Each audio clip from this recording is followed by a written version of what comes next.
Hoje nós vamos começar a nossa aula aprendendo sobre o ciclo biogeoquímico.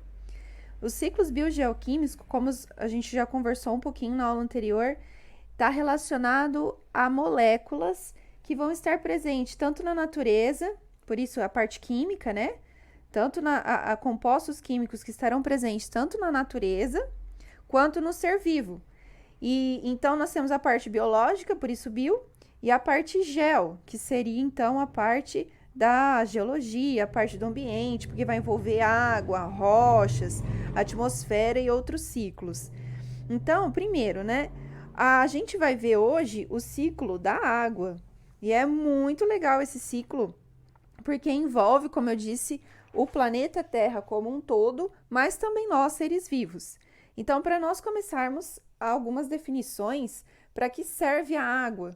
Bom, nós temos aqui que a água é o componente vital para a manutenção da vida.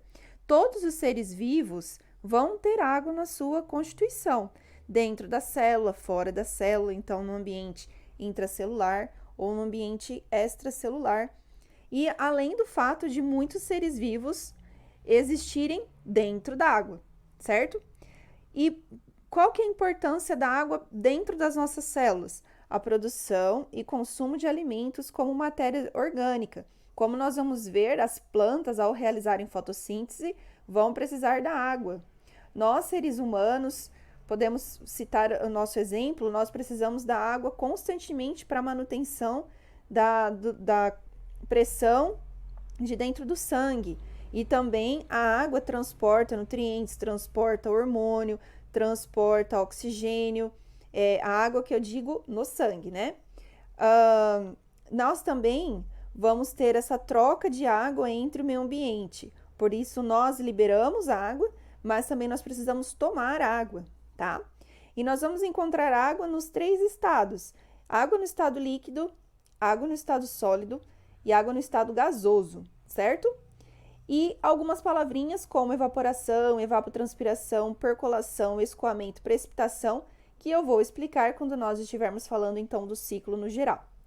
Com relação à água no estado líquido, qual que é a importância dela? Bom, eu citei alguns aspectos aqui.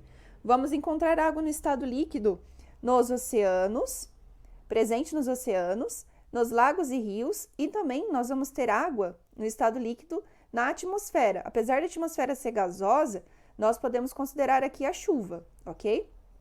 Bom, e nós temos então a importância da água no estado líquido. Como eu disse, as reações químicas que acontecem no nosso interior, no interior das nossas células, e aqui, né, no interior e exterior das células, mas também as reações químicas que vão acontecer na água, nos lagos, todo o transporte de nutrientes, por exemplo, de uma montanha, de sedimentos até os rios, até o oceano. Então, é algo muito amplo, né?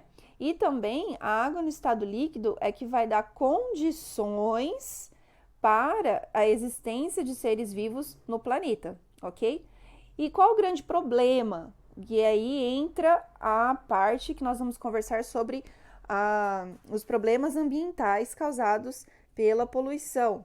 Nós temos o esgoto e o lixo doméstico, que contamina a água. Então, mais para frente eu vou formular uma aula sobre esgoto e lixo, ok? E como que os seres vivos vão eliminar água? Bom, nós eliminamos a água através da respiração.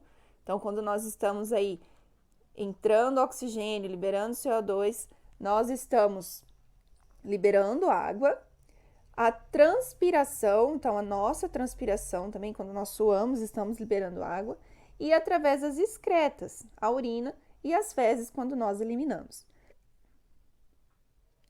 Com relação à água no estado sólido, nós vamos encontrar nesse estado a água nas geleiras e nas calotas polares. Por que isso é importante? Nós temos 2 polos no nosso planeta, o polo sul e o polo norte. E por que, né, eles são congelados? Eles são importantes para o resfriamento do planeta. Enquanto o Equador, só para desenhar aqui rapidinho para vocês, enquanto que o Equador está recebendo todo o calor do Sol, aqui nos polos existem existe uma quantidade de calor do Sol menor. Por isso que aqui é congelado e aqui é congelado. Mas isso é importante para a troca de calor que acontece. Tanto o Polo Sul quanto o Polo Norte vai resfriar os trópicos e vice-versa. Aqui nós temos muito calor e muito frio, então existe um equilíbrio térmico, por isso que o planeta não congela totalmente, mas também ele não fica muito quente. Por isso, a água no estado sólido dá condições para o resfriamento adequado do planeta, né? Ele não pode esfriar muito, senão nós vamos morrer de frio. Mas também não pode esquentar muito, senão nós vamos morrer de calor. Então, existe aí a manutenção da temperatura adequada para o planeta através dos polos frios e o equador quente. E qual o problema, né? Que traz aí, qual o tipo de poluição, qual o problema ambiental que pode causar algum mal para a água no estado sólido? Principalmente o aquecimento global, tá? E o aquecimento global vem do quê? Traz como consequência o derretimento das geleiras, tá? Mas o aumento do aquecimento global vem por um outro problema, que é o aumento da emissão de gás carbônico, ou seja, a queima dos combustíveis fósseis, e aí vai poluir tanto a atmosfera, que a gente já entra na água no estado gasoso, como também causar um aquecimento global e derreter as geleiras, ok? Com relação à água no estado gasoso, nós vamos ter então a água presente na atmosfera e ela é proveniente da evaporação. E lá no ciclo eu vou explicar melhor para vocês. Então, nós vamos ter que a água no estado gasoso, a água presente na atmosfera, ela traz um efeito estufa natural para o planeta. O que é isso? Nós temos, então, esse efeito estufa que mantém os níveis, mantém adequado a quantidade de calor dentro do planeta. Então, nós não perdemos calor e também nós não ganhamos tanto calor quanto poderíamos e poderíamos até causar aí um planeta sem vida nenhuma, por ser muito quente. Então, o efeito estufa natural do planeta é um dos motivos, é um das evidências aí que nós temos que comprovam a existência de seres vivos no planeta. Mas, então, ele mantém a temperatura adequada para a vida na Terra, tá? Através dessa manutenção do calor adequado e em equilíbrio com a parte sólida, né, com o estado sólido da água nos polos. Porém, o aumento da emissão do gás carbônico, proveniente da queima de combustíveis fósseis, intensifica o efeito estufa. Então, se a gente voltar aqui um desenho bem simples, temos o planeta e o efeito estufa natural tem digamos assim, essa distância. Agora, nós temos uma intensificação desse efeito natural. Então, ele está maior. Se ele está maior, mais calor, derretimento das geleiras e das calotas polares e aumento ainda mais do calor. Reforça ainda mais o aumento do calor. Então, por causa da emissão do gás carbônico, o aumento do efeito estufa, nós temos uma contaminação também da parte gasosa, ok? Com relação ao ciclo da água, então, agora nesse desenho que eu esquematizei para vocês, sempre começa pela evaporação, porque eu acredito que seja mais fácil para vocês terem um início desse ciclo. Então, nós temos o Sol, que é a nossa fonte primária de calor, como eu já disse para vocês, e o calor dele vai fazer com que a água mude de estado. Ela saia do estado líquido, por exemplo, aqui no oceano, e ela mude o estado dela para gasoso. Então, ó, aqui nós temos a evaporação dos oceanos, tá? Da água do oceano. Da mesma forma, nós temos a evaporação dos rios, da água presente nos rios. Então, aqui seria água salgada e aqui água doce. Evaporação da água, mas não faz diferença, tá? Porque o que vai evaporar é a água, não o fato dela ser salgada ou doce, ok? Então, nós temos também a evaporação dos rios e lagos. E é importante nós lembrarmos que os seres vivos também fazem a evaporação, a transpiração. Como eu falei para vocês, a gente perde calor, a gente perde a gente perde água e essa água vai para o meio ambiente. Então, o que nós temos que lembrar aqui que, em específico, os vegetais, as florestas, fazem o processo da evapotranspiração, tá? É bem complexo esse sistema de evapotranspiração, mas basicamente no momento em que ela faz a fotossíntese, a água vai sair.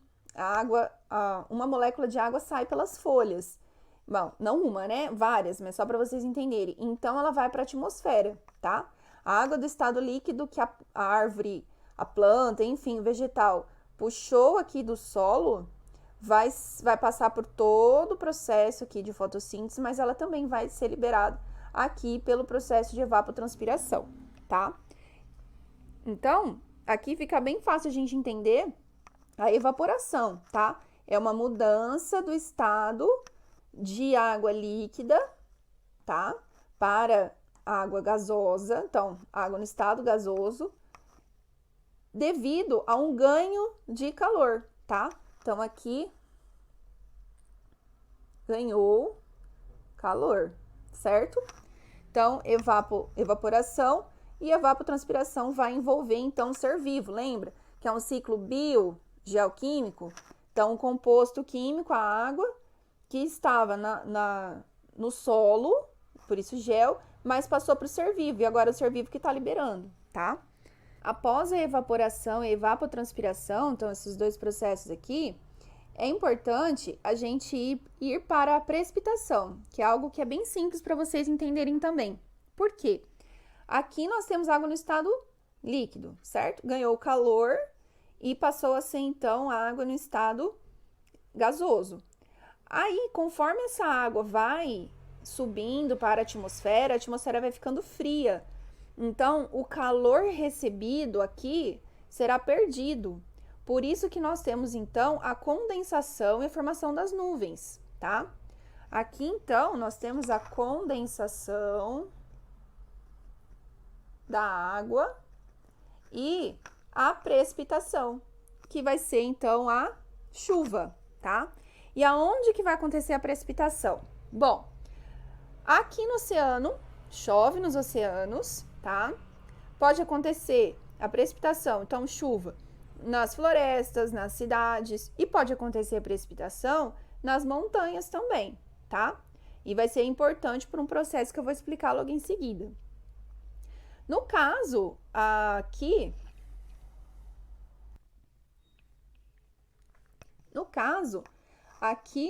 nós observamos uma evaporação da água do oceano, mas se vocês observarem, existe a ação dos ventos.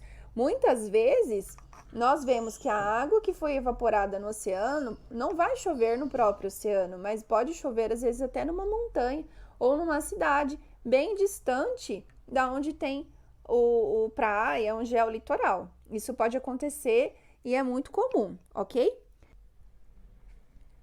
E aí, quando os ventos agem, trazendo então toda essa água agora, né, na formação das nuvens, chegar, por exemplo, numa encosta de montanha e vai chover na encosta dessa montanha, vai acontecer a percolação da água, porque a rocha é porosa, então a água vai entrar pela rocha e ela vai se acumular, descer pela ação da gravidade natural, tá?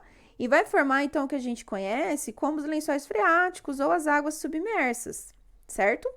Nessas águas submersas, em algum momento, ela pode vir à tona, ela pode vir para a superfície e formar rios. Aqui seria a nascente de um rio. Ou então, ela pode continuar continuar submersa e formar um lago, que seria uma água fluindo, né, de dentro para fora, formando um lago, formando um rio que deu continuidade desse, ou então um novo rio aqui. Mas, de alguma maneira, tanto a água, essa água aqui que percolou, que saiu, tá? Que veio para a superfície, ela vai chegar no oceano novamente.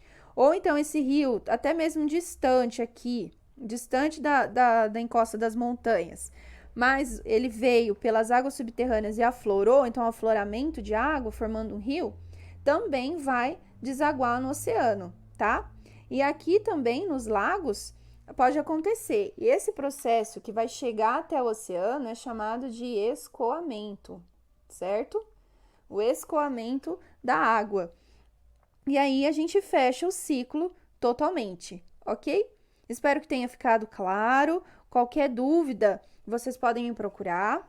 Então, aqui a gente já falamos da percolação e falamos do escoamento da água, ok? Até a próxima aula.